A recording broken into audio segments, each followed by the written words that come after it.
네, 많이들 오셨네요. 예, 저는 김해을 출신 산자위원 김정호 의원입니다. 먼저 우리 참석자 소개부터 해 올리겠습니다.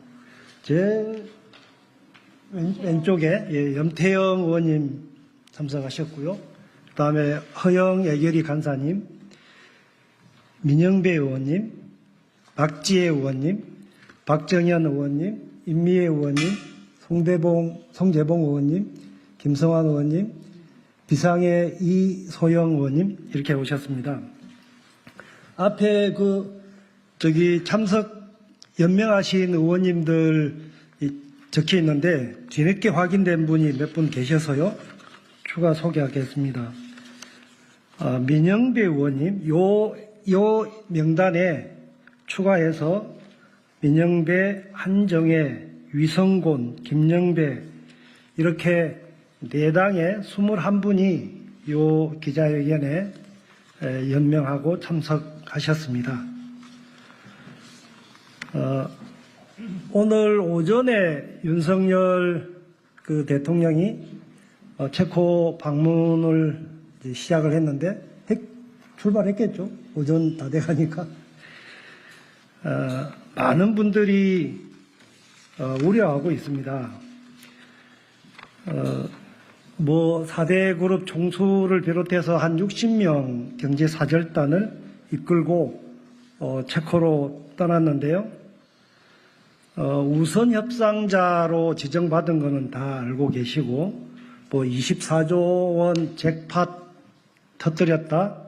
15년 만에 국가적 경사다. 이렇게 호들갑을 떨었지만 최근에 확인된 바는 미국 에너지부가 원전 수출 신고서를 반려했고 또 웨스팅하우스사는 소송을 제기하면서 원전 수출이 이제 발목을 잡힌 상황입니다. 더군다나 체코 정부도 웨스팅하우스와 프랑스 EDF사가 진정한 부분에 대해서 정부는 다 일축했다라고 발표했지만 실제로 확인된 바는 이제 심사에 들어가겠다 이렇게 체코 정부가 밝혔습니다. 과연 내년 3월까지 최종 계약서에 한수원 컨소시엄이 서명할 수 있을지 의문입니다. 확정되진 않았지만 세계원전협회가 발표한 공사비 체코 원전 2기는 대략 9.3조 원으로 추산하고 있습니다. 또한 국내 증권사는 대략 13.6조 원 수준이다. 여기에 설계, 기자재 조달, 시공 등 약 60%가 체코 기업으로부터 조달해야 되고 또 유럽 안전 기준에 따라서 원전 안전 기준에 따라서 시공 경험이 국내 원전 업체는 없는 대형 설계 변경이 꽤 있고 체코 현지인의 고용 주 40시간 엄격한 노동시간 지켜야 된다면 공기 지연이나 공사비 증액은 불가피할 거다. 이렇게 예상이 됩니다. 과연 찻대고 폿대고 이익은커녕 적자가 얼마나 더 날까 이렇게 우려됩니다. 최근 미국의 달라진 입장도 큰 리스크입니다. 이전에 바라카 원전 때는 협상이 되었습니다.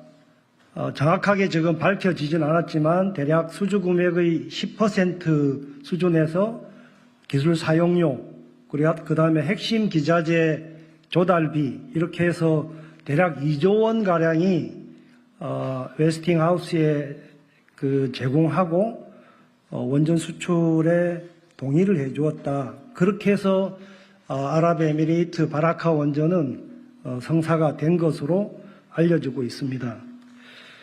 그런데 이번에 체코 원전, 그 전에 폴란드 원전 수주전에서 드러난 미국의 입장은 종전과 확연히 다릅니다. 최소한 자신들의 기자재 구입, 기술 사용료 정도 감당하는 게 아니라 아예 원전 수출을 한국이 독자적으로 하는 것을 막겠다 하는 저의를 드러내고 있습니다.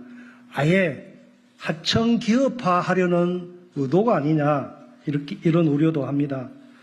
자칫 잘못하면 빚 좋은 개살구, 미국 원전 기업의 로열티 다 내고 기술 종속은 심화되고 체코에게는 체코 기업과 노동자들에게 일감과 일자리를 제공하고 심지어 금융 비용까지 지원해야 되는 결과적으로 국민 혈세를 퍼주는 것 아니냐.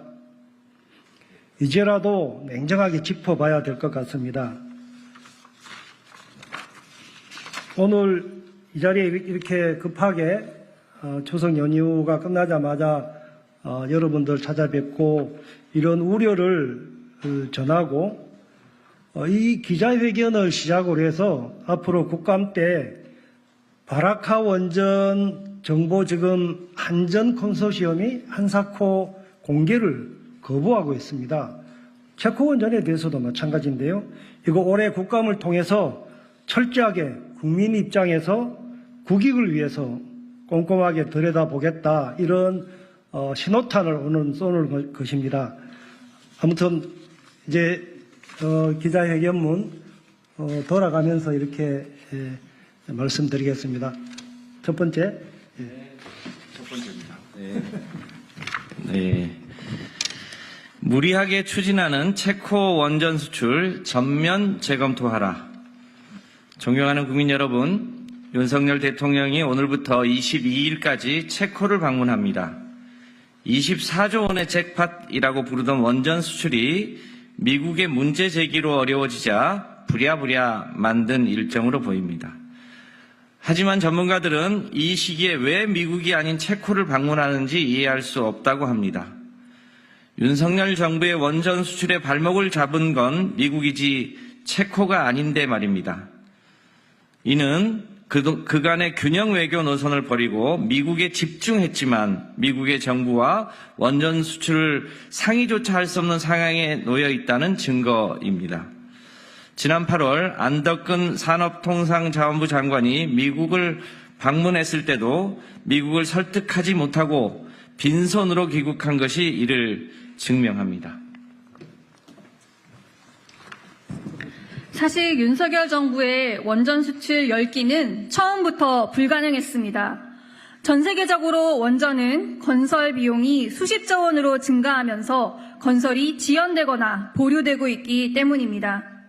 게다가 우리나라 원자력 기술은 미국이 원천 기술을 가지고 있어 미국 정부의 승인이 있어야만 수출할 수 있습니다. 한국 수력 원자력은 22년에 체코 원전 수출 신고서를 제출했지만 미국 에너지부는 절차를 지키지 않았다며 신고서를 반려했습니다. 또한 지난해 한미 정상회담에서 윤석열 대통령은 원자력 관련 각국의 수출 통제 규정과 지식재산권을 존중하겠다는 성명서에 서명했습니다. 앞으로 원전 수출은 미국의 통제를 받겠다고 스스로 인정한 것입니다.